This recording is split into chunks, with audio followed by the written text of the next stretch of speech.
let's get into the giant mailbag. What crazy thing did City do this week? It's time for Mattress running the numbers. Ready for the main event? The main event. Frequent Miler on the air starts now. Today's main event, how to turn a $95 card into 4 ocean cruises. That sounds pretty good. It does sound good. And this is Nick's expertise. So we're going to be learning all of this from Nick while I sit back and relax during the main event today. We'll see if we can get you involved a little bit, Greg. This is kind of like my vacation during the show. During the recording of the show, I get to vacation. Once we get to the main event, I'll be doing a little bit of work before then, starting with the giant mailbag. So let's dig in there. There we go. Today's giant mail comes from Sarah. Sarah says, "Hello, Frequent Miler team. I wanted to pass along a huge amount of gratitude. Earlier this week, we had a tragedy in my partner's family, and I needed to get him to France on less than 24 hours notice. Thanks to you, with brand new knowledge about seats.aero, which is a award finding tool that I had written about, I was able to find loads of same-day award availability to Europe and back for fewer points and fees than I've ever spent on business class bookings. We would have otherwise had to pay more than $2,000 for the last-minute booking in economy. We're both so grateful." And then she went on to list the specifics of the flights, but I'm going to simplify it. She spent 50,000 points and $5 to use Virgin Atlantic miles to book him outbound on Delta One to Europe. And then on the return, 43,000 points plus $246 in taxes to fly Iberia business class back. So good job, Sarah. Well done. I'm sorry for the circumstances, but Yes. but excellent job. Taking advantage. And that's one of the great things about miles and points, that you can handle those types of situations that would ordinarily be incredibly expensive, right? I mean, a last minute international flight like that, I can't even imagine how much it would have cost with cash. But ironically, award availability tends to be the easiest to come by at the very last minute like that. So it can come in really handy in that kind of situation. It sure can. And I've learned something from Sarah, because Delta has been historically an exception to that rule of award availability being better as you get closer. Like normally I haven't found good availability close in, but to find Delta One available to book with partner miles, with Virgin Atlantic miles, last second like that, means there's at least something going on from that, for those city pairs. So right. That's really cool. Yeah. I'll have to start looking at that again. Absolutely. Very good. All right. Excellent. Well, I think next up, we're going to debut a new segment on this week's show. Am I right? We're going to break out a little something new, Greg? We are. We've been doing this show for quite a while now, and it's been a while since we introduced a new segment. And what we're going to be doing is each week diving into one credit card of interest and just talking about what are the pros and cons of that card. If it's something that some people should sign up for, others shouldn't, we'll explain that. And, we'll try to base which card we pick on something interesting happening. Like, for example, maybe it has a new all-time high sign-up bonus, or maybe, for example, there's something else going on where you need Alaska miles, just to pull an example out of the hat. And so we might talk about the Alaska credit card then, because that's a way of getting Alaska miles. So that kind of thing. So we think we're going to call this segment Card Talk, which is kind of fun. Card Talk. It's kind of fun because it's a play on the show Car Talk that ran for many, many years. And it also is copying. We had a short-lived show that we did separate from Frequent Miler on the air a while back that we called Card Talk, where we sort of interviewed a listener to talk about what they needed with credit cards. That turned out to be a bit of a burden to do. We stopped doing that pretty soon, but we like the name. So let's so here we are back. Same old name. New segment. That's right. Same name, new content, totally different format. What do we have up for Card Talk this week? This week, Our card talk segment is on the Capital One Venture One card, which has a bonus out now. It's the best ever bonus, I believe, on the Venture One card, because you can now earn 40,000 Capital One miles after spending, remind me, Greg, is it $1,000 in the first 3 months? $1,000. Yep. Boom, nailed it. All right, so 40K after 1,000 in the first 3 months. Now, this is a card that has no annual fee, and it earns just a base 1.25 miles per dollar spent everywhere. So, is this worth it? Is it interesting? Is it intriguing? What do you think, Greg? So it's interesting in a couple ways. One is that you don't usually get 40,000 points and such a small spend requirement for a card that earns points that are transferable to airline and hotel partners, which is the case with Capital One Miles. I also find it interesting because if you're someone who has or is thinking of getting a Capital One Saver card or the Saver One card, which earns, I think they both earn, right, 3% back at grocery stores, and then they vary on dining, I think. Yeah, it's 3 on the no annual fee but card and 4 on the $95 annual fee card Yeah. for dining. They both earn a 3% grocery, though. Yeah, and then they both also earn for entertainment purchases, right? Which I think is also 3%.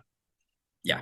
So so the cool thing is, and this is what I learned from Nick several years ago, is that if you have a Capital One card that earns Capital One miles, what they call miles, and one that earns cash back, you can actually turn that cash back into miles, which are then transferable to partners. So you can make your cash back from the Saver One more valuable just by having this Venture One card.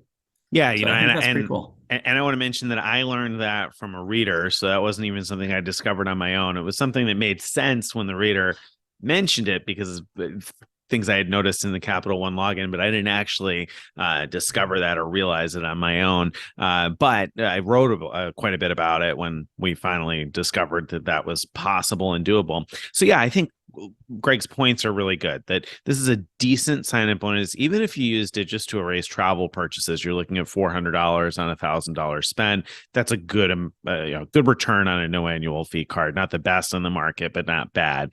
But I think really the key is that they're transferable, and Capital One has lots of good transfer partners. So this could be a way to dip your toe in the transfer partner pool and Capital One's transfer partners. I mean, we've talked a lot about Turkish miles and smiles, 7,500 miles each way within the United States, if you can find United Saver availability, and Seat Spy is a great tool for finding that. Capital One has a bunch of other good partners also that are partners with lots of other transferable currency programs. So it's a decent little way to get your foot in the door with a transferable partner program. Decent way, like Greg said, to set yourself up if you're going to get Capital One cash back cards to transfer to airline programs. Is it a good card for ordinary spend? Is there anybody who should get this and use this as like a daily driver card? Nobody. Nobody. I don't know. I don't know if that's a little bit harsh, but earning only 1.25 per dollar spent. There's a time just 10 years ago, actually, to get transferable points at that rate would have been fantastic. But today there's just so many better alternatives. So the one case, where you might want to consider it is if you can't get approved for other cards. I think that Capital One is more likely to approve people for the Venture One than for like the Venture X, for example, or the regular Venture, both of which earn 2 points per dollar for all spend. So those are both solid earners for spend. This one, not so much. Yeah, and I think it's a good point to mention the fact that this could be good if you are having trouble getting approved for other cards, because not only would this potentially be a card you can get approved for, because like you said, I think Capital One is easier on the approvals than the Venture One. It also might be a path to upgrade down the line to one of the better cards, because Capital One does occasionally allow product changing. So you may position yourself to get one of those other cards down the road, probably without any kind of a bonus. Although I say that, and we did hear some data points of people getting offered upgrade bonuses to the Venture X over the last year. So maybe Capital One will continue dipping their feet in that pool. So certainly I think this card could make sense for someone who doesn't have a lot of expenses, so can't meet the bonus requirements on a card with a larger spend bonus. B, wants to get into the Capital One ecosystem. And C, wants a decent transferable currency bonus, again, without a lot of spend. So this is not a card that would be at the top of my list personally, but I can imagine the person for whom this would be a good fit. Yeah, and let me point out that for those hoping to sign up for a bunch of Chase cards, this will add to your Chase 524 count. If you don't know what that means, then you probably aren't in the process of signing up for a lot of Chase cards, so it probably doesn't matter to you. But for those that care about that, that's an issue. And then, of course, if you're like me and Capital One just hates you and likes to shut you down, you probably don't want to mess with this card. But, I will say that, even if you have been collecting Chase bonuses, and, this may not be a bad card to pair because there are quite a few transfer partners that overlap with Chase. And so, whereas you may want a Freedom Flex card, for instance, to get the rotating 5X categories for a few years, if you maxed out all of the rotating 5X categories for a year, you still wouldn't have the 40,000 points, right? I mean, I guess with the welcome bonus, you would have the 40,000 points, but that's what this 40,000 point infusion is like. It's like more than maxing out the 5X categories for a year on a Freedom Flex. So this plays nicely with your Chase points if you want to transfer to, say, Aeroplan or Virgin Atlantic or, one of the many partners that they share. So I think there's, a reason to consider that in with a Chase centric strategy, just for instance. But again, like I said, not going to make sense for people who are chasing the big bonuses, the business card bonuses, and that kind of a thing. This is definitely a different product for a different set of people. Yep. Okay. All right. Very That's good. Card Talk. That's our new segment. So then I think the next piece to talk about today is sort of I almost called it a double header. It's not exactly a double header. It's a twofer, right? It's like a double of sorts. We're going to talk about both Mattress running the numbers and What Crazy Thing all in one. All in one. You get, I see I was about to say the same sort of thing of like, you get 2 for 1, but not really. Not You're really. getting One for two, right? Yeah, you're getting gypped. Yeah. Oh, well. Okay. So what crazy mattress runny-ish thing did Hyatt do this week? Well, Hyatt came out with their newest promotion, which is so complicated that it took 8 emails back and forth to determine what it even was. And Stephen was really the one, running those emails back and forth. And I'm just kind of reading the email chain and trying to understand what this promotion is. And so not only did I have a hard enough time following that via email, but just before we started recording this, we took just a minute or two. We're like, okay, so what are the details of the promotion? And we talked about it for 5 or 6 minutes. And we're two guys that talk about these things for a living. And I still don't know exactly what the promotion is. Oh, come on, Nick. It's very simple. Very let simple. me lay it out for you. All right, lay it out. Here's what it is. You earn 3,000 bonus points for every 2 nights, starting with your second stay. And then you also earn 500 bonus points for every 2 nights you stay in the following cities, starting with your first stay. If you're a World of Hyatt credit card holder, Atlanta, Chicago, Dallas, Denver, Hong Kong, London, New York, Paris, Tokyo, or Washington, D.C. Got it. What was complicated about that, Nick? Mic drop.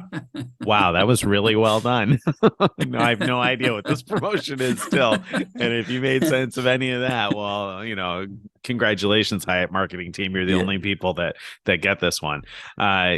So what?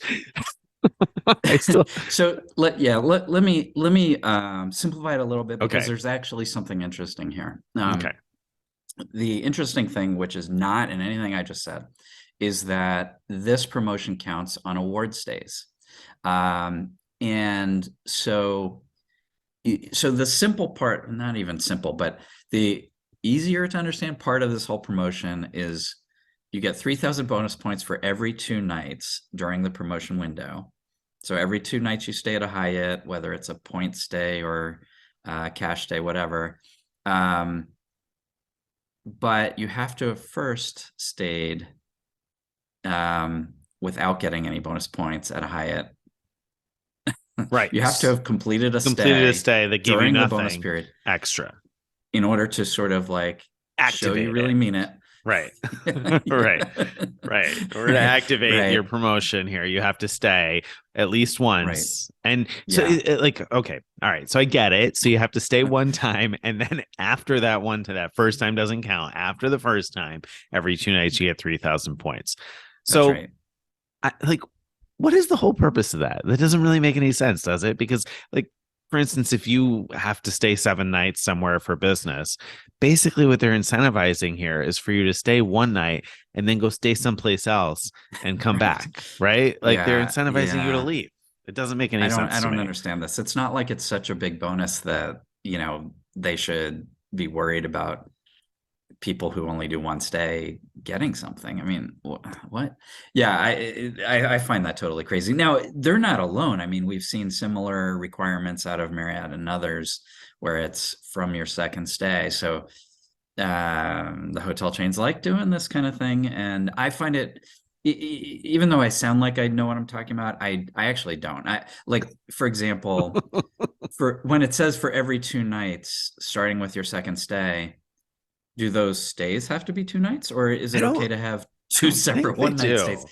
I mean, I'm sure you could dig into that and figure that Yeah. out, and it's No, I don't probably think they instant do. I think risk. that was covered in the emails back and forth. And so I'm like 80% sure that they can be one night stays as long as you have a stay before that, which could be one night or it could be multiple nights.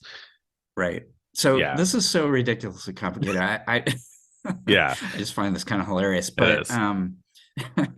but I do think in Stevens post he pointed out something which I'm assuming he's right about, which is that this is potentially a good opportunity for those who want to earn top tier globalist status with Hyatt from stays.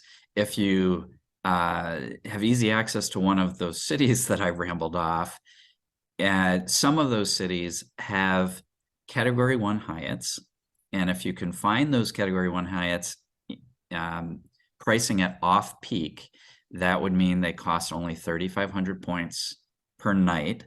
And then with all these bonus points that you get, it would be something like less than 2,000 points per night that it would end up costing you altogether, not counting that first stay that was like triggering the whole thing. Right, right.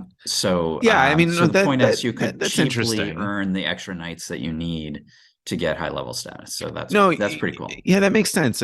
So without even like reading exactly, I didn't read all of the details of Steven's post, but I could do the math on that, right? Because if you're doing award stays that are 3,500 points a night, category 1 off peak, then it's going to cost you 7,000 points. And if it's in one of those cities, you're going to get 3,000 bonus points plus 500 points per night, is it?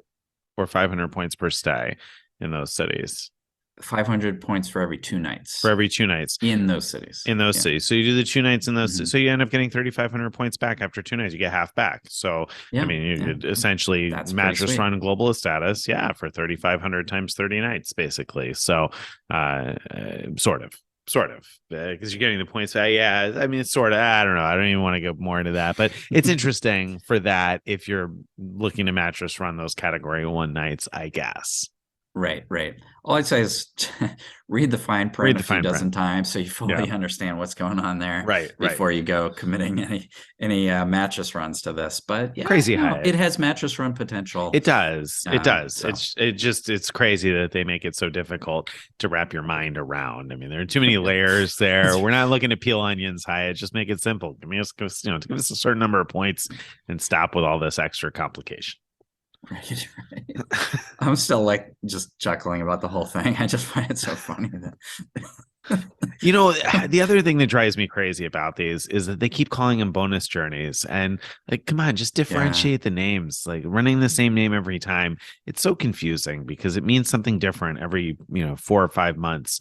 And so I wish they would just name them different things or keep them similar. And, like IHG had the Accelerate promotion forever, and it was basically the same right. kind of thing. Okay, if it's going to be the same kind of thing, keep the same name. But these are totally different promotions all the time with the same name. It doesn't make any sense Right, to me. right. Add in another adjective, make it like confusing bonus journeys of Exactly. 2023, Exactly. something like That's that. all we're looking for. That's all we're looking for. All right. So Right. we've done, so awards we booked this week is our next segment, right? So did you book anything this week, Greg? Or what happened? So we posted about Qantas had promised to release a whole bunch of ward space this year, so all the way through to the end of the year.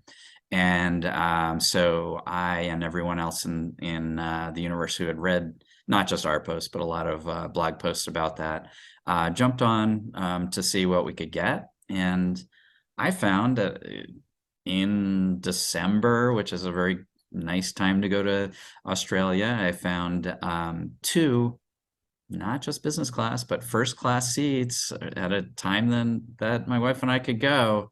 I found it through, first I used Expert Flyer, which helps me look at 7 days at a time of award space. And then I confirmed it on BA.com. But then I went to see if I could find it on Alaska. No. And then I checked American, no.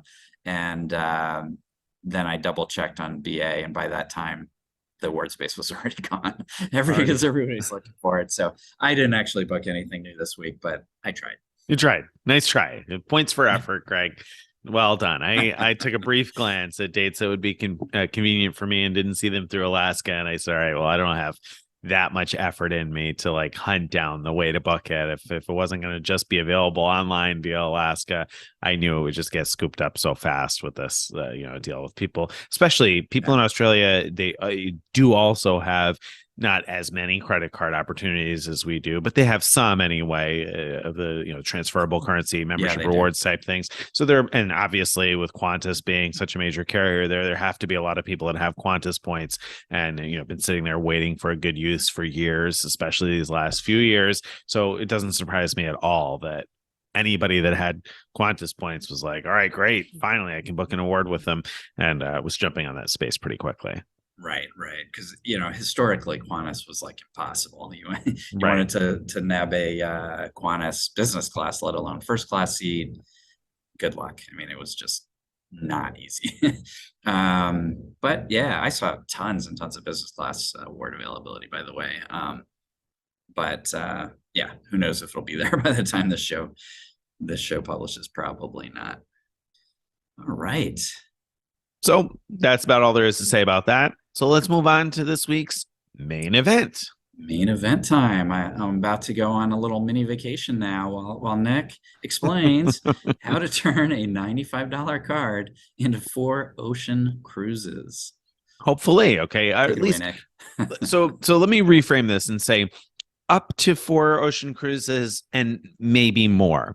And so we'll talk about how to turn that $95 cruise into 4, potentially even more. And then I'll even add a bonus tip that's a little separate from all of this towards the end. So, all right. So where do we start here? We start with the Wyndham Earner business card. Now, Greg, you thought you were going to get a vacation, but I know you know about the Wyndham Earner business card and why that's where we're going to start. So why don't you explain why you would want to start with the Wyndham Earner business card to get this whole thing going? Sure. So the Wyndham Earner business card is the only Wyndham card that gives you automatic Wyndham Diamond status. And by the way, just as an aside, this card's only $95. It automatically gives you 15,000 points every year upon your anniversary of the card.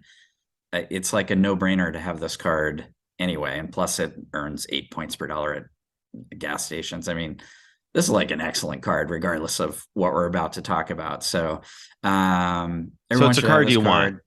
If you don't already have a business, get one so you can get this card. And anything's a business. Selling stuff on eBay, writing the great American novel, or having ideas in your head that you're going to write that counts as a business. So get the card. And then what do? You match to Caesars. Yeah. Okay, so once you have Wyndham Diamond status, then you can match your Wyndham Diamond status. And again, I want to just briefly mention, Greg said, if you don't have a business, get a business. But for anybody who's out there saying, I don't have a business, though, we often say, yes, you do. And I just want to quickly say, yes, you do, because it's very easy to have one. You don't have to go through any complicated steps to like form a business and register it and this and that. You can have a sole proprietorship. That's what Greg said when he said you could be writing the great American novel. You could be selling stuff on eBay.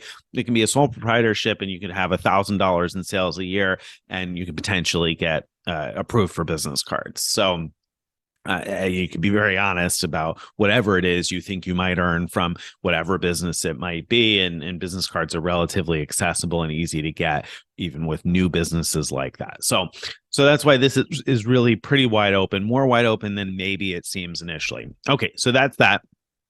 So you get your Wyndham Diamond status, which should happen relatively quickly after approval on the Wyndham Business Card. I can't remember exactly how long, but within a week or so, I think you'll end up with that. And then you can match that over to Caesar's Diamond status. There's a website for it. You could just type it into Google even. You can find it on our site. I'm going to link a post that explains how to do almost everything that we're going to talk about today. I'll link in the show notes. And I'll tell you when I kind of go off the the script from the post in terms of the additional tips that I add that aren't in there. But anyway, so you go to that website and match your Wyndham status to your Caesars status. Now, you'll need to create a Caesars Rewards account. You used to have to go to a casino in order to do that. You don't anymore. Thanks, COVID era. You can sign up right online and get yourself a Caesars Rewards account. And so you can match your Wyndham to Caesars Rewards. Now, that can take a varying amount of time. It should take up to 7 days. Mine took 5 days this last year to match over. Other people have had trouble and had this drag on for weeks and even months. We've had some readers who have reported success, though, following up with the Wyndham Rewards team or the Caesars team on Twitter specifically. So you can kind of hunt this down and make this match happen. But the fact is, Wyndham and Caesars have a partnership, so you should be able to match over your Wyndham status to Caesars Diamond status. This isn't like a maybe you'll get approved kind of a thing. It's an official partnership they have. So it should take about a week. You'll end up with Caesars Diamond status. Now, once you have Caesar's Diamond status, you take a picture of that. I recommend loading the app, the Caesars Rewards app on your phone, because that gives you a better picture of a Diamond Rewards card than you get on the website on the desktop version. So if you can load the app on your phone, you can pull up your Caesars Rewards Diamond card, take a screenshot of that. Then you go to the Carnival Fun Match page. And so we have a link to that, to the Carnival Fun Match. And so the Carnival Fun Match is a match program run by Carnival Cruise Lines, where they will match your land-based casino status by giving you a free cruise. Now, this step involves uploading a picture of your casino status. And so you're going to upload a picture of your Caesars reward status, since that's what you've got with your Wyndham business card that, again, gave you Wyndham Diamond. You match it to Caesars Diamond. They ask for the front and back of your card, which is great if you have a physical Caesars card because you've been to a Caesars casino. But if you've just done this online, you're only going to have one screenshot. We've had no trouble uploading the same screenshot for the front and the back of the card. So you just upload that for both the front and the back. And then you wait, and Carnival says that maybe they'll send you an offer for a free cruise. Now, some people have waited a long time and not seen the free cruise offer for a long time after that. Many other people within a couple of weeks or maybe a month start receiving offers for a free cruise. And usually those offers start with a free interior room. But if you wait it out another couple of weeks or a month or whatever, usually people are seeing an offer for a free balcony room. And so that's a nice value if you want to cruise in a balcony room. A lot of people enjoy having that space to stand outside and catch some fresh air. And the nice thing about the Carnival Fun Match is that it's valid on most Carnival cruises, basically everything but the cruises from Australia, more or less. You can match and take a free cruise. And I say free cruise because really the word free should be in quotation marks here. You'll still have to pay $100 a person, and you get that back. If you're cruising with two people anyway, you get that back in the form of onboard credits. So, for instance, if you're in a two-player household or two-person household, you're going to be cruising with one other person. You're going to pay $200, and you'll get $200 in onboard credit. And you can use your onboard credit for restaurants or drinks or laundry on board or video games in the arcade or whatever it is that you might want to do with your money when you're on board. Excursions, of course, and things like that would count also. So you will also have to pay the taxes, the port taxes, which vary wildly depending on the itinerary that you're looking at. I did one in Europe last year where I went to a number of Greek islands and Turkey and Sicily and Naples, a bunch of places around the Mediterranean, and the port taxes were $90 a person on that particular cruise. Some of the Alaska cruises not for the whole per cruise. port. Yeah.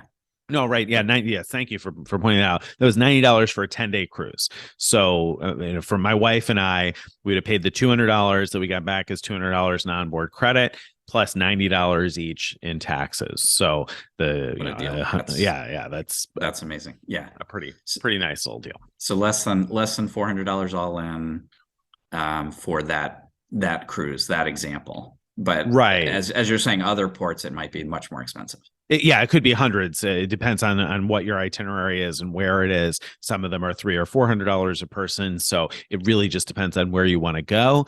Although I'll mention later on here that you should consider both where you want to go and what ship you want to go on. If you're new to cruising anyway, you might want to consider some of the amenities on the specific ship. But at any rate, you've got a lot of different options. You can do Alaska cruises. You can do some transatlantic and trans-Pacific cruises. There's cruises on the Mexican Riviera. There's cruises, obviously, in the Eastern and Western Caribbean. Carnival does a lot there. And then, of course, there are some in Europe through the Norwegian fjords. So you've got tons of different options potentially. Now, what's available ebbs and flows and varies from month to month, but they send you these offers almost monthly. If you don't book by the deadline, they almost always will send you another offer the beginning of the next month, at least for the first year after you start receiving these. If you don't book, they'll almost always send you a new offer each month. So let me ask you, so presumably they're doing this because someone with high level Caesar status is probably a big gambler. They want gamblers to come on board and drop a lot of money, and that's good for them. Is that right? Yeah. That's essentially what they're that's why they're angling giving for. you. Yeah, exactly. That's why they're giving you the free cruise. So you can't give it to somebody else because, and that's a question we've gotten. Hey, can I do this and gift the cruise to somebody else? So no, you can't, because presumably they think you're a high roller gambler, because in order to get Caesar's Diamond status from gambling, you'd have to gamble a lot. And Right. so, they're looking at you as a Caesar's Diamond member, not as a Wyndham business card owner who paid $95 and matched to Wyndham Diamond and Caesar's Diamond. They're looking at you as a Caesar's high roller gambler. So, All right. yes. So when you're on board and suppose you don't go to the casino, does Luigi come and get you and take you out of your balcony room and put you down in the staff quarters or something? Great question. What Great happens question. to you then?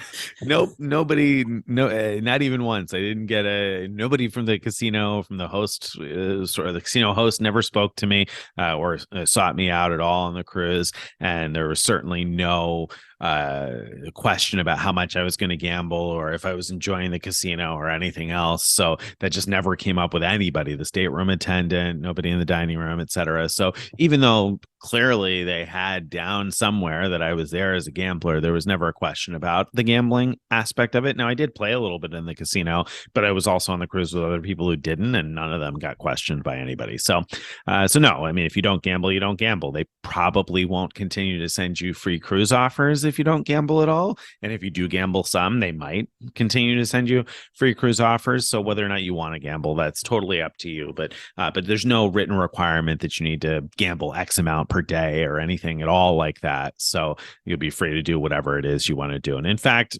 when I did it, they had a free play offer where they also added an additional $200 in free play in the casino. So I also got that money back from Carnival too. Anyway, so you will, I should mention, you'd be on the hook both for the taxes and then, of course, gratuities. The way cruises work, if you've never been on a cruise before, is that you pay all of the gratuities at once at the end, and there's a set amount. Most cruise lines have a set amount that they charge per day, and you could add more, or you could go to guest services and ask them to take it off if you don't want to tip whatever amount it is. But I think most people just pay whatever it is that the cruise line tells them they should pay. It's around $15 or $16 per person per day. So that's another cost to consider, although that's probably not a bad deal considering that you're tipping the people that serve breakfast and lunch and dinner and all the various folks on board that you might ordinarily tip during the course of a vacation. So it's not particularly outlandish in my opinion at all. All right, so that's the Carnival cruise offer. Now, I should also mention here that some people have an image of Carnival being a cruise line that perhaps isn't in line with what they want, and maybe you're right, but I would also say maybe you're wrong. You might be surprised. It's worth hunting around and looking up reviews of ships and their itineraries, because I was really pleasantly surprised. I had been on one Carnival cruise once before. I didn't hate it, but I didn't love it either. I felt like the atmosphere on the Carnival cruise I took in Europe last year was very different than the Caribbean Carnival cruise I had taken before. And I imagine that it varies quite a bit from a 3-night cruise to a 10-night cruise, or depending on your itinerary and your dates and things like that. So it's worth looking into. I was pleasantly surprised. And spoiler alert, I recently took my second Royal Caribbean cruise, and I thought the Carnival cruise that I took was much better than this one Royal Caribbean cruise that I took. Now, my previous Royal Caribbean cruise was, I think, probably a step ahead of Carnival, but close anyway. So speaking of Royal Caribbean, let's talk about that next. So you've done the Carnival match, and now you have this offer for a free Carnival cruise, but that's not enough. You'd like to cruise for free a little bit more after that. Maybe you went on your cruise, or you have booked your cruise and you're looking for another free cruise. So Royal Caribbean offers a match, and that was originally scheduled to end at the end of December 2022, but it's still going on. So I don't know how long they'll offer it, but they're still offering it right now, where you can submit offers that you have from land-based casinos or other cruise lines. And so if you have one of those free Carnival cruise offers, that's what you want to submit to Royal Caribbean. Okay, so you're not matching from Caesars anymore. You're matching from the offer you got from one cruise line, and you're matching that to another. Interesting. Yes, and you want to do it that way, because I experimented, because I knew people would ask about this. So I experimented, and in my household, I submitted to Royal Caribbean my Caesars Diamond status, and my wife submitted a free Carnival cruise offer. And Royal Caribbean only offered me like a 10% discount on a cruise with my Caesars Diamond status. But my wife, who had submitted the free balcony offer from Carnival, got a free offer for a free cruise with Royal Caribbean. So you want to get the free Carnival offer, even if you aren't necessarily interested in cruising with Carnival. You can at least take that offer and match it over to Royal Caribbean for a free cruise with Royal Caribbean. Now, the Royal Caribbean offer is a little bit different. So again, you have to submit a screenshot of your current offer from a competing cruise line or land-based casino. But again, the success reports we've had with Royal Caribbean have all been from the Carnival cruise match, the Carnival free cruise offer. So you'll want to submit a picture of that free cruise offer. Royal Caribbean is offering a free 5-night cruise, or a free cruise of up to 5 nights. They have a bunch of 4 and 5-night Caribbean cruises that you can choose from. So it's a little bit more restrictive, whereas the Carnival offer is valid on cruises of all sorts of lengths. I mean, we've seen Trans-Pacific 22-night cruises for the $100 a person, plus the port taxes with Carnival, which is pretty incredible. That is amazing. Wow. Yeah, it's pretty amazing to think that all of your food and I shouldn't say all non-alcoholic drinks, but some drinks anyway, and food for 22 nights for $100 a person plus the taxes is pretty crazy. Can a single person do this if they just want to be alone in a cabin? Do you know? I assume so, but I guess I don't know that for sure. I would think that you could do it. I don't see why you wouldn't be able to. But that's a good question. I don't know the answer for sure, I guess. I think things are based on double occupancy, but in this case, because you're only paying $100 a person, I think the worst case scenario is you'd pay $200 and get $200 in onboard credit. If they make you pay for that, but you're not going to have to pay the taxes on a person who isn't there. So, because Royal Caribbean or Carnival or whoever it is wouldn't have to pay taxes on that person either. So I don't expect it would cost you anymore. All right. So the Royal Caribbean offer, like I said, is for cruises of up to 5 nights.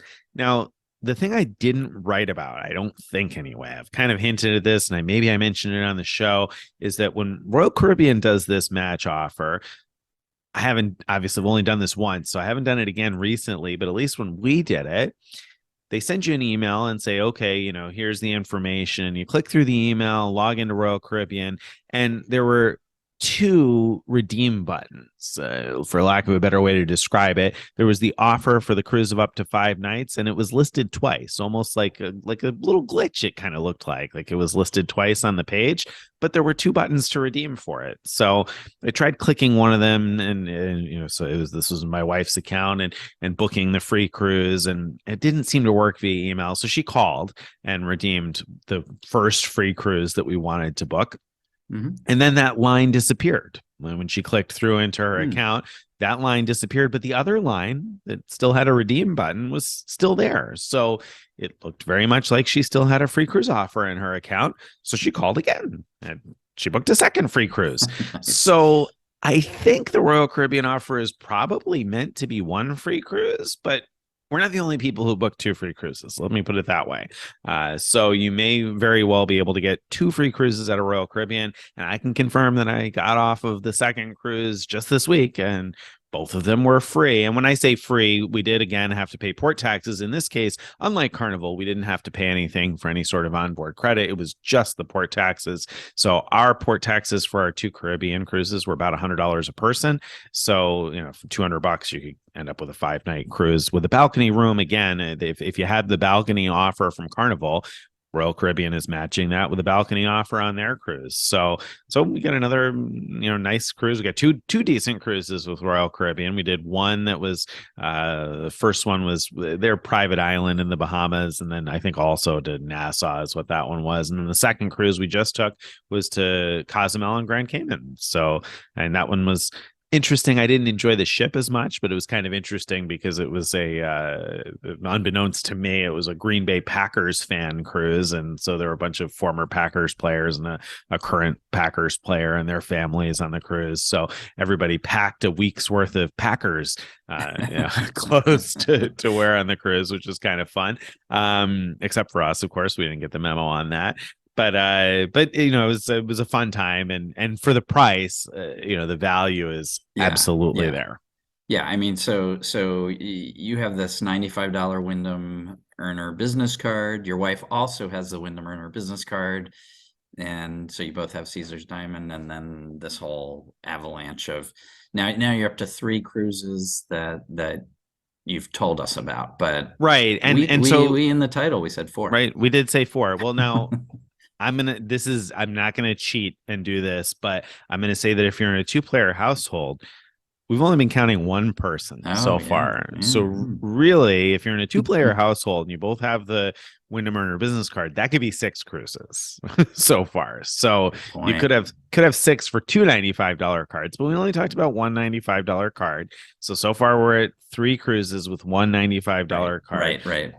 Now there's another offer. Holland America is now matching your cruise offers from other cruise lines or your land-based casino status. Now, we have had plenty of people who've been successful with Caesar's Diamond matching that to Holland America to get a free Holland America cruise. Now, when I say plenty of people, some of us have not gotten the Holland America cruise, and those of us who haven't gotten the free Holland America cruise have been people who have cruised with Carnival relatively recently and not gambled all that much.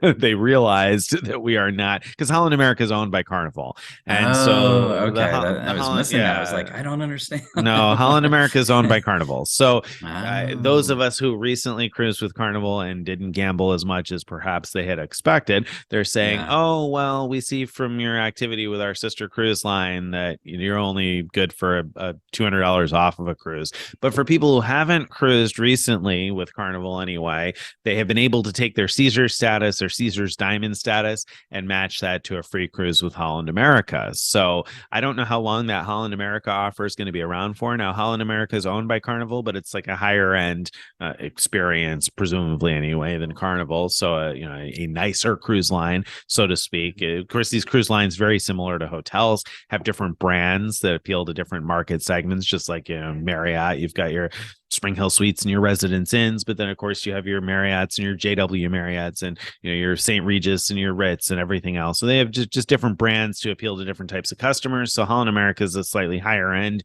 brand, at least that's my understanding. So you can get yourself a free cruise. Now I believe the Holland America offer is good for a cruise of up to 7 nights, but only for cruises, I believe, up through the end of June of this year, if I remember correctly. You'll have to check that link that I'm going to put in the show notes, and hopefully it'll be above my head as I talk about this, if I do it right on the YouTube video. If you're listening to this in podcast form, you can't see my head, so you'll have to go to the show notes. But Or just I'll have use the your link. imagination. Use your imagination. There's a link somewhere above my head to read all about that. Okay, so the Holland American one, at least for now, it has some fairly near-term limit to when you can cruise. What about the previous ones you talked about? Good question. Do you have to cruise within a certain period of time in order to take them up on those offers? So no, all right, great question. So let's back all the way back up to the Carnival offer. Carnival offer is valid on cruises through the end of the schedule, but only on select cruises. So it's not every single cruise that's available, and the availability ebbs and flows. So when we originally booked this, we booked a European cruise that was a year out. So we booked it, October of 2021 for October of 2022, and it was literally a year in advance for that cruise. So that was really far out that you could book that. We ended up canceling that and rebooking it later on. And so that's why I say availability ebbs and flows, because I had watched that specific cruise and I would see some weeks it wasn't available for the free cruise offer and other weeks it was. I assume as they got bookings and cancellations and whatnot over time, that just changed. So you got to keep your eye on it, and the dates that certain cruises will be available will change some. So when you first get the offer, if you look and you're like, oh man, none of the stuff I want is available, don't be discouraged. Don't give up on it.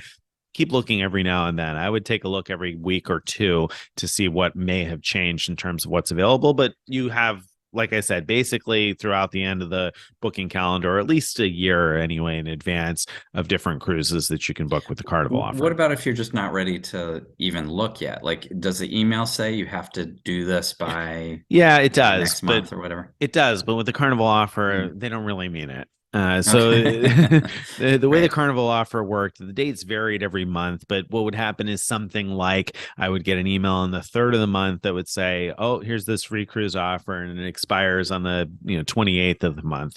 And so they would continue to send me emails throughout the month saying, hey, you got to book this free cruise offer by the 28th, and then I didn't book it by the 28th. And so then it would expire on the 28th. And then on the 2nd of the next month, they would send me a new offer and say, okay, book by the 27th of this month. And then, that one would expire. And the next month they would send me a new one. So that continued for a year. So I would feel fairly comfortable that if you're not ready to book, yes, the offer will technically expire, but I'm pretty comfortable in saying that I think Carnival will just send you a new version of that offer after it expires. So I don't feel a lot of time pressure on that one. The Royal Caribbean offer is a little bit different. The Royal Caribbean offer, the terms of the match program say that you have to book within 14 days of getting the match offer. And I didn't push or stretch that one. So I don't know for sure whether they will extend that. So that one, I think you do need to book relatively soon. And at least the way that was originally written, it was only, or at least the offers that were originally sent out, they were only valid on cruises through March 31st of this year. Now, obviously, we're getting closer to March now. I wouldn't be surprised if they at some point here start extending those offers. I can't imagine that they're going to match people and say you have to cruise this month, kind of a thing. Right. But I can't do the match again, so I don't have a very recent data point on that. The most recent data points I had seen were long enough ago, and they were still March 31st. So I'm not sure what the current status is on the end date of booking that one. The Holland America one, like I said, I believe it had to be by the end of June of 2023. So that one doesn't allow you to go too far out. But free cruise is a free cruise. So the Holland America deal looked like a pretty good one to me. Now, that's the 4 cruises. And again, if you're playing in 2-player mode, you could potentially get 8 if you're new to cruising anyway. If you don't have a history of not gambling with Carnival, then you should be able to get all of those. So that's potentially 8 cruises in a 2-player household. And we should probably add a little bit more to the mix. So if you're getting these free cruise offers, and especially if you've taken one or two and you have gambled at all and you've continued to get offers from them, then another thing to consider, and I don't have extensive experience with this yet, but there's a website called You Are Comped, and it's the letters youarecomped.com. And so that website is a place where you can submit offers that you're getting from various cruise lines, and they will help match you to other cruise lines. And so they include cruises on lines like Celebrity and Virgin Voyages, and of course, Royal Caribbean and MSC. And so that's a site to look into, especially if you really are a gambler at all, then definitely you should be looking into that. And if you have gambled some and continue to get offers from these other cruise lines, I think they're not really helping people with the Carnival Fun Match anymore. So if that's the source of your free cruise match, if that's the one offer that you have to match, you may not get very much out of your comp with that. But if you've got some other free cruise offers, then that's a site to look into. And then finally, so that could be a fifth free cruise potentially for you, maybe even more than one. I'm not sure how many they'll let you book with their various cruise lines, but that's one to look into anyway. I've kind of gotten the ball rolling, but I haven't actually gone through with that yet. And then the last one to mention is an Atlantic City offer. Now, this one is separate from everything else. And so I didn't include this in the count of free cruises specifically because this is not related to the $95 card, but it could still be of interest and intrigue for a lot of people. And that's that if you have MGM Gold status, which you can't get from a $95 credit card, I'm going to mention again, but if you've got Hyatt Explorer status or better, you can match that MGM Gold. And so if you have MGM Gold, whether it comes from the MGM side or from Hyatt, then you can take that MGM Gold, and I believe this is still working. My data points on this are about a month old, and they're from the Miles Talk Facebook group. MilesTalk.com is another blog. Dave Grossman runs it, and he runs the Facebook group Miles Talk. And so there have been a lot of great data points on casino stuff in that group in the last several months. And so I was following a thread of discussion over there where people were taking their MGM Gold status to Atlantic City. And Dave has written a great post about kind of merry-go-round of matches available in the casino programs. And so you can take that to Atlantic City, match to Hard Rock royalty status at the Hard Rock Atlantic City, take that Hard Rock royalty status or whatever it's called to Ocean Casino there. And Ocean has been matching people to Ocean Prime status. Your Ocean Prime status comes with a free MSC cruise. And the interesting thing about this offer to me is that the MSC cruise is totally free. You don't even pay the port taxes on the MSC cruise. And you can get a 7-night cruise for nothing if you get that Ocean Prime status. So nice. Yeah, that seems like a pretty good deal if you can get to Atlantic City. But the thing there is you do have to get to Atlantic City because you have to do the matches to Hard Rock. You have to first match to Hard Rock because Ocean Prime will not match your MGM Gold. You need to go to the Hard Rock and get your Rock royalty status from your MGM Gold.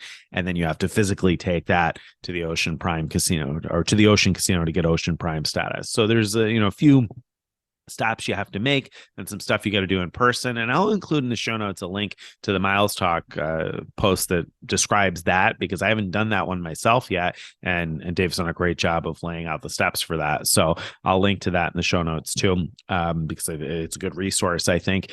And we've been talking about making a trip to Atlantic City specifically for this because I'm starting to enjoy these cruises. So I never ever thought of myself as a cruise kind of a person. I wasn't interested at all, but we found that we've been enjoying them. And I say that with a little bit of irony because this last cruise that I got off of this week, we didn't like as much as the other ones, but we realized it was our fault for not liking it, mostly because we didn't do enough research in advance. So we learned some lessons about what to do for next time and looked at some other ships and said, wow, there were some really cool things we could have probably done if we had picked the right ship.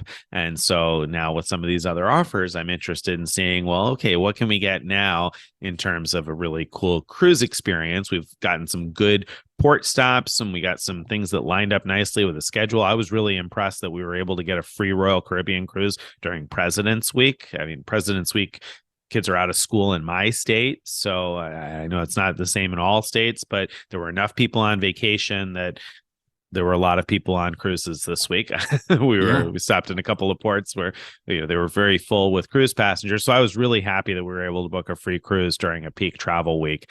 But I wish we had chosen a different ship, a different boat. So I did write a post this week about tips for new cruisers from new cruisers, the things that we wish we had realized, 3 cruises ago.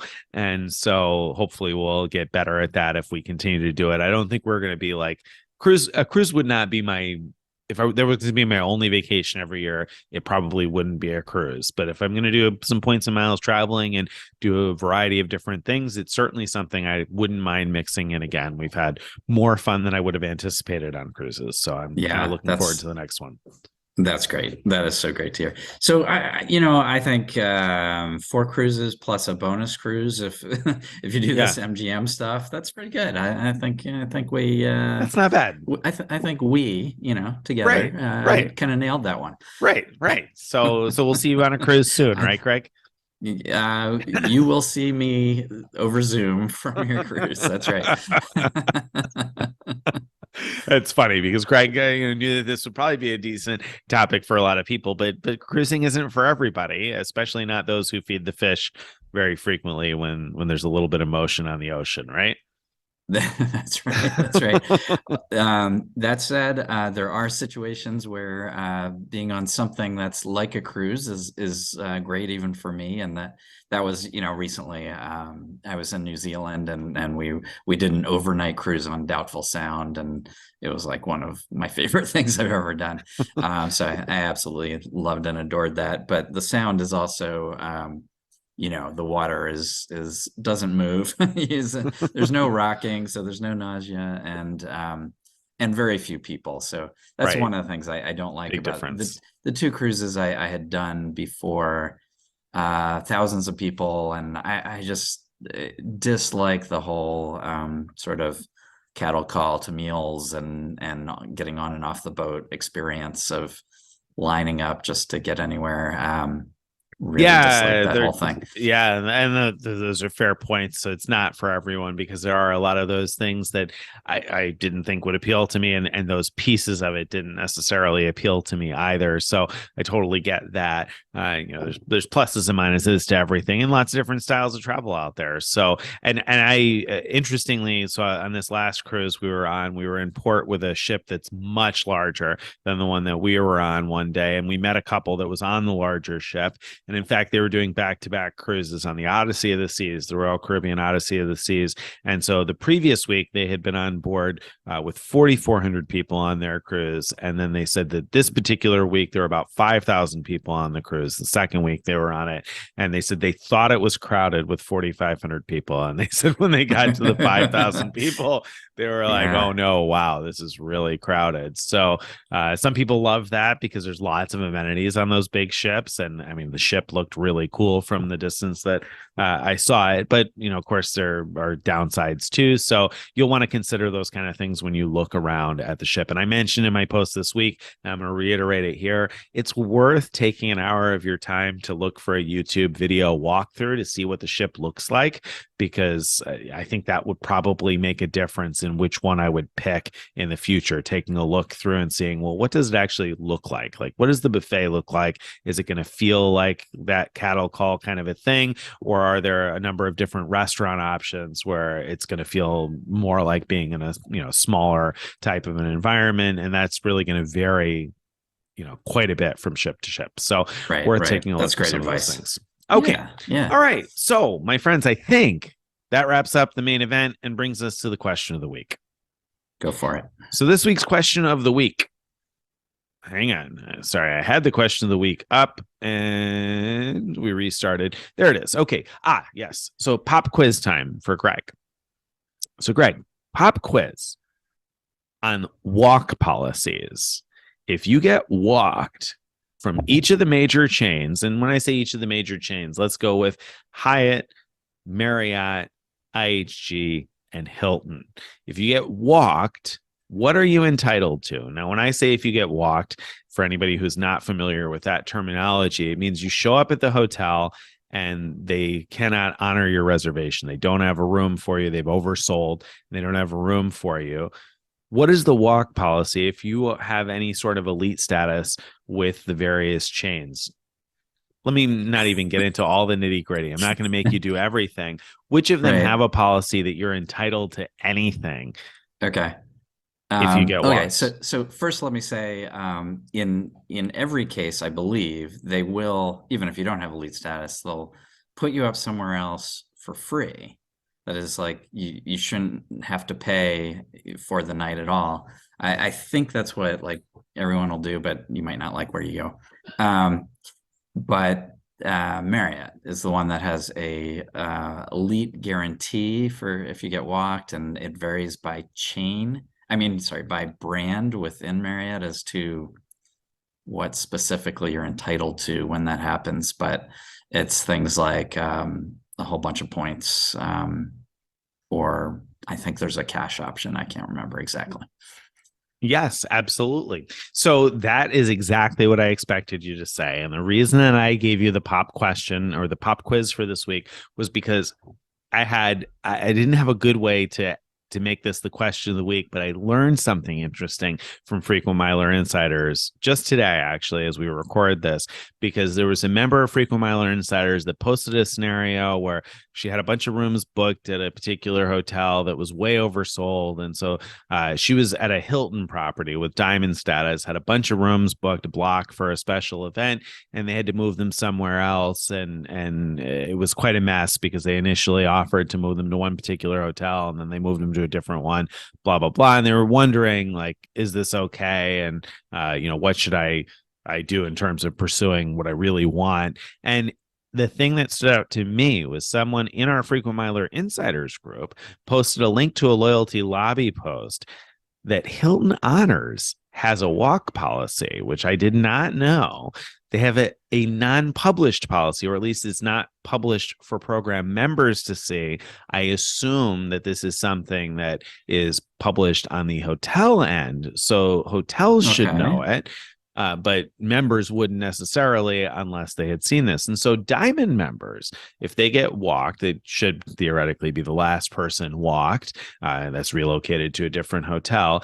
And in addition to getting the best available accommodations somewhere else, the typical type of stuff like Greg mentioned, where they're going to put you up someplace else, you are supposed to, as a diamond member, get $200 in cash payment for the inconvenience of getting walked on the spot. Now, that's something that was totally news to me. I had never heard of that before. I have not verified that beyond the loyalty lobby post, but I at least thought that was quite interesting because I've never heard anybody mention that before. So I think it's at least worth asking if you're entitled to some sort of compensation if you are an elite member and you do end up at a hotel that's oversold. This was top of mind for me in part because this past weekend I had a stay at the Grand Hyatt Tampa Bay that didn't go particularly well, and we had a problem in our room, and they offered to move us to another room, but they were oversold. So the best they could offer was not a room that was comparable to the one that I was in, and they Right. explained that they were already oversold, and they were going to be oversold by an additional room if they moved me to a new room.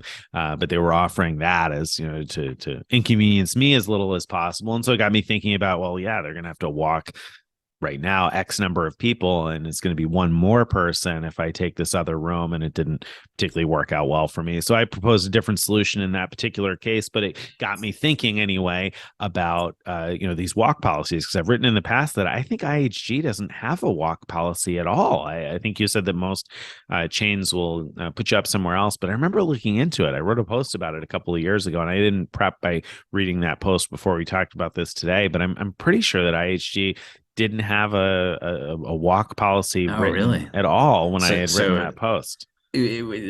yeah, okay. Well, I was going to ask you questions about that, but it sounds like you're Yeah, I not don't have prepared for like that. no. Maybe Well, we'll talk about that next time. and the reason that I had written about it was because I remember a reader had written about getting to a hotel that was oversold and being told, "I'm sorry, we just don't have any rooms," and they didn't offer anything. They didn't offer them a Yeah, place anywhere yeah, else, which was wow. crazy because like Greg said, I think with Right. most of the major chains, you'll get offered a room somewhere else, and with Marriott, if you have elite status and you get walked, then you're entitled to points and cash compensation depending on your level of elite Yeah. status in the Now, to be brand. clear, So that doesn't mean you will necessarily get those right, things, but right. it is the written But it's policy the that you're written supposed to. policy. Exactly, exactly. And Yeah, so So if that happened at a Hilton hotel and you have diamond status, it's worth at least asking about that. $200 Yeah. potential. Right. Yeah, yeah. Right. It's gonna be a little harder to argue it because there's no written Written. documentation that you have that proves it. So yeah, I think as you said, Nick, it's better to just ask. Hey, maybe even Yeah. say, like I heard that Hilton hotels give diamond members $200 if they have to get walked, and then see what happens. Yeah, I mean, I think it's worth Can't hurt. approaching it in a friendly sort of a way and just making the person aware of it so that the desk agent may just not be aware of the policy or may know that there's something but have forgotten. And at least they can then go and look it up and whatever it is that they have on their side and see if there's something you're entitled to. So, Yeah. I think it's worth approaching it in a friendly sort of a way. If the Hilton says no, Nick will send you the $200 Nope. himself. Nope. Definitely not. All right. Right. So, my friends, On that brings that us to note. the end of this week's show. If you've enjoyed what you've been listening to this week and you'd like to get more of our posts in your email inbox each day or each week, you want to go to frequentmiler.com/subscribe. Again, that's frequentmiler.com/subscribe to join our email list. You can follow us on all the various social media, wherever you're listening to this show or watching this show. Please give us a thumbs up, subscribe, enable notifications, leave a comment. All of those things help out our various channels. And if you have questions you'd like to be considered for a future mailbag segment or for a future question of the week segment, you want to send those to. Send it to mailbag@frequentmiler.com. Bye, everybody.